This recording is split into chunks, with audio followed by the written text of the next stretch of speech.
Calatayud. That's not a name that exactly rolls right off our tongue, is it? But it's a name you should know because a lot of the delicious Garnachas from Spain that we love here in the United States, inexpensive, pleasurable, that's where a lot of them are made. It is in north central Spain, actually towards the eastern part. Let me show you where. So here's my map of Spain, and here's Calatayud right there. And this wine, Weeknight wine, is from Calatayud. It's Evodia. And I bought it for $14 in the grocery store yesterday. And believe me, it's a lot of wine in the glass for that price. So, Garnacha, we know it as Grenache usually from France, but it's also made in Spain. In fact, it's from Spain, although the French really call it their own. And you can find many of these wines in the regular old grocery store, and they are delicious. This Evodia is about 91 points from all the wine gurus, if you care about that. What I care about is it's delicious. It's made by a trio of winemakers. First of all, there's a wine importer named Eric Solomon. Now you're gonna see wine importer names on every single bottle. And if you get to know the ones you like, you can check it out if you see their name on the bottle. When I see Eric Solomon, I always check out the bottle because I suspect I'm gonna like the wine.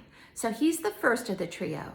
The second of the trio was Jean-Marc Lafarge, a Frenchman who is a winemaker who makes great wine in the Roussillon and also consults for wineries all over the place.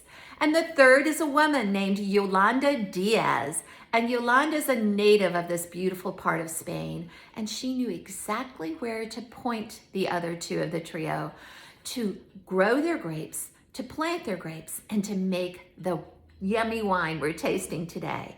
So let's taste it together. So first of all, it's a deep, deep, deep ruby color.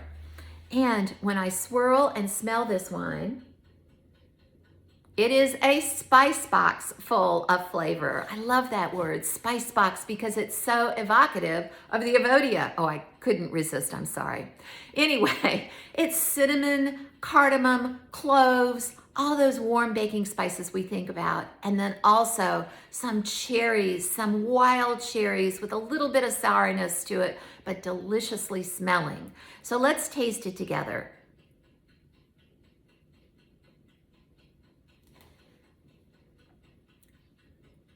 Okay, when we taste, remember you want to let it run down on the back of either side of your tongue to check out the acidity. If your mouth is watering, it's got good acid. It's a good medium acidity. And because it's a red wine, we want to check out the tannins. Those tannins are what comes from seeds and skins and any stems. Oh, I've got a little kitty down here that's happy that I'm tasting wine right now too.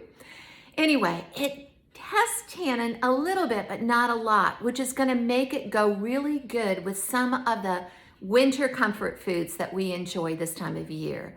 Stews and soups and braises. Oh my gosh, y'all, I have a London-inspired shepherd's pie that I made with mushrooms on Fridays, Friday 4.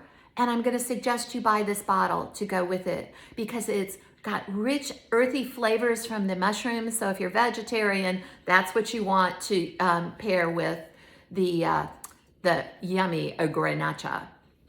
So about 60 to 62 degrees. So you want to pop it in the fridge before you bring it out to enjoy it, unless your house is really cold. And cheese pairing, I love it with cheddar. So one of our aged cheddars, Kerrygold or something like that, or an aged English cheddar, delicious with this Garnacha. I hope you like this weeknight wine. I hope you're having a happy new year, and I will look forward to seeing you next week on Weeknight Wines.